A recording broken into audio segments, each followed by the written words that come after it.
Situated in the eastern province of Sri Lanka and surrounded by lush greenery and blue waters, you can find the scenic and rural Muslim village called Muthunagar. The village is home to 118 families whose primary livelihoods are fishing, agriculture farming, livestock rearing and labor work. 72 ஆண்டு குடியமர்த்தப்பட்ட மக்கள் 90 ஆண்டு அகதியாக எல்லாரும் ஓடிட்டாங்க.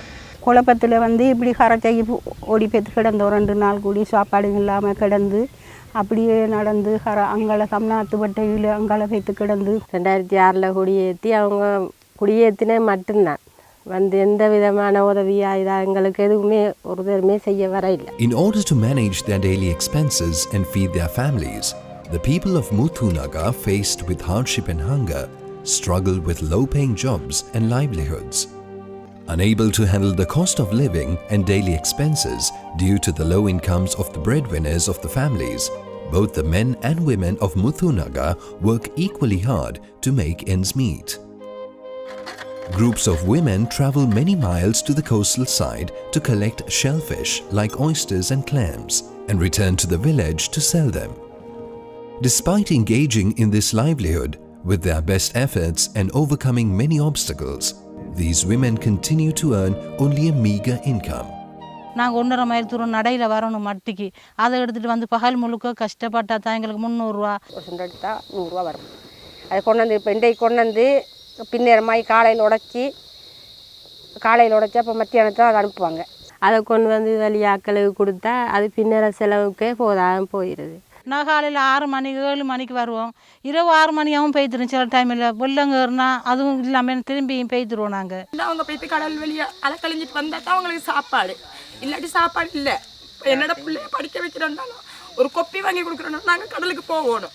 போய்த்து நாங்கள் கொண்டு வரத்தை விற்று கொடுத்தா எங்களோட தொழில், எங்களோட பிள்ளையோட படிப்பு. இப்போ பிள்ளை கூட்டி ஸ்கூல் விட்டு வந்துட்டு பிள்ளை எங்கே போன சொல்லுவோம், என்ன சாப்பிட்டு சொல்லுவோம். நாங்கள் வீட்டுக்கு போய்ட்டா தானே சமைச்சு பிள்ளையோட கொடுக்கலும். அதனால தான் மிச்சம் கஷ்டத்தில் இருக்குது.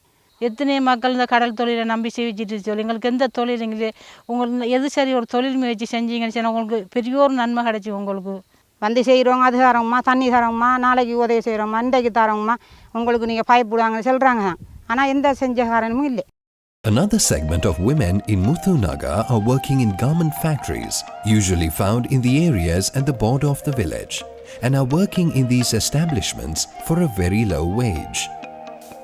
Due to the abject poverty affecting their families, women and young girls have to travel far to work.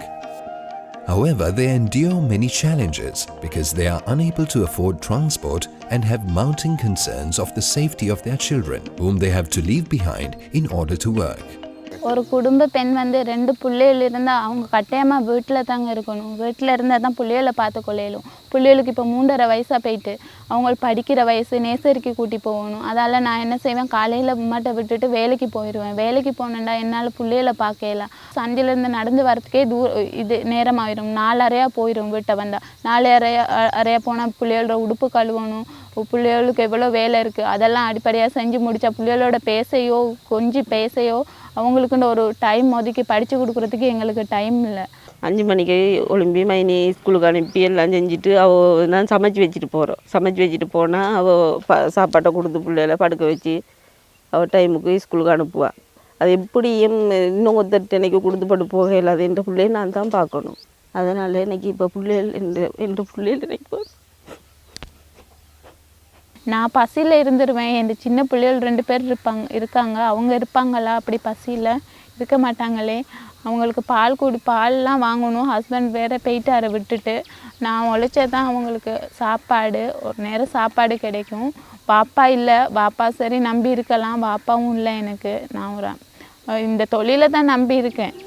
These hardworking women believe that if a job or livelihood opportunities were present within the village itself, it would make their lives much easier and safer. In Shafinagar, a GS division of Muthur, 30 female youth and women who are living under the poverty line were given opportunities by Muslim Aid to engage in handloom production. The industry was instigated with the funds raised during the period of Ramadan last year. With the launch of a mini handloom industry in the heart of the village, these families were able to engage in an income-generating activity close to their homes. முஸ்லீம் ஆயிட்டால எங்களுக்கு ஒரு இது இந்த அமைச்சு தந்ததால் எங்களுக்கு ஒரு மிச்ச உதவியாக இருக்குது. கொஞ்சம் தள்ளி இருந்திருந்தா எங்கள்கிட்ட விட்டாக்களை அனுமதிக்க மாட்டாங்க. ஏன்னு சொன்னால் மிச்சம் தூரம் அப்படின்னு விட மாட்டாங்க. இங்கே கிட்டத்தால நாங்கள் வந்து போகிறோம். என் பெண்களுக்குன்னு சொல்லி ஒரு இது வரைக்கும் மூதூரில் இப்படி ஒன்றும் இல்லை. இப்போ இசால கல்யாணம் முடிச்சு வெளிநாட்டுக்கு போக வைக்கிறாங்க நிறைய பேர் நாங்கள் இஞ்சிருக்கோம். And also last year during Ramadan, Muslim Aid reached out to 25 families who were struggling without a permanent income or livelihood.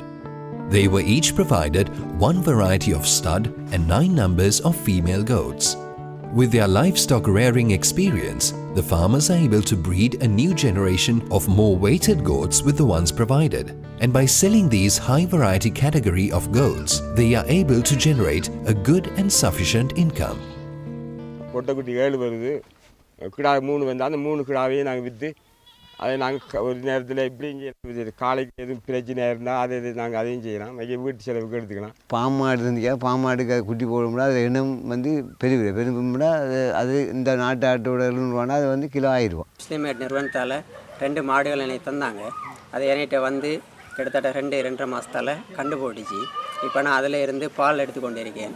With the backing of your charitable zakat and sadaqah funding, it is possible to create long-term and fruitful livelihood opportunities for disadvantaged families in rural villages like Muthunagar and other similarly underdeveloped villages, empowering them to build a promising future for themselves.